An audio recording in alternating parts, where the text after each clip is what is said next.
Nagkakagulo nga ang mag-ina. Ang gusto nilang mangyari kay Aurora ay makulong ito at makasuhan.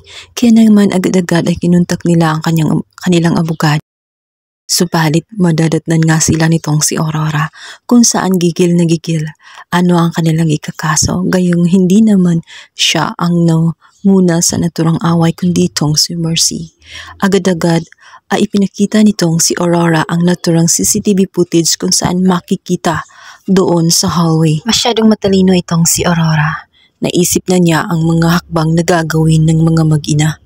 Kung kaya't siya na nga ang gumawa ng mga makakatulong sa kanya. Kitang-kita doon kung saan naroon nga itong si Mercy at kitang-kita na siya nga ang sumugod at gigil na saktan nitong si Aurora matapos kasi siyang sulsulan nitong si Vivian at kung ano-anong sinasabi. Siyang naging dahilan ng pagkulo ng dugo nitong si Mercy.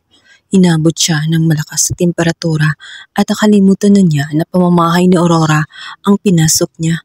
Kung kaya't siya rin ang mapapahiya, sila din ang mapapahiya kung kakasuhan nila ito lalo't may matibay na ebidensya.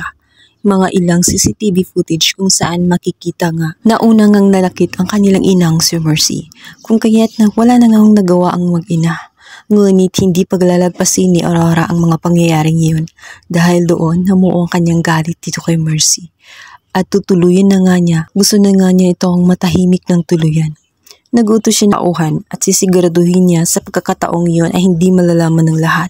Kagaya na lamang ng pagkamatay nitong si Doc Orly na pinalabas ni Aurora na nagpakamatay ito, ngunit ang dahilan talaga ay inutos niya ito kay Amando. Hindi kasi niya matatanggap ang tuluyang pagbabago ng isip nitong si Doc Orly. Sinabi nito at tinutuon nito ang kanyang banta dito na kung gagawin ni Orly na babalik siya sa kanyang pamilya ay kikitlin niya ang buhay nito. Nangyari na nga ang malaking kinakatakutan nitong si Sam dahil isang araw magugulat na lamang siya at bigla na lamang masasagasaan ng kanyang inang si Mercy. At dahil nga sa matalino itong si Sam, agad niyang maiisip na walang ibang gagawa nito kundi ito nga si Aurora.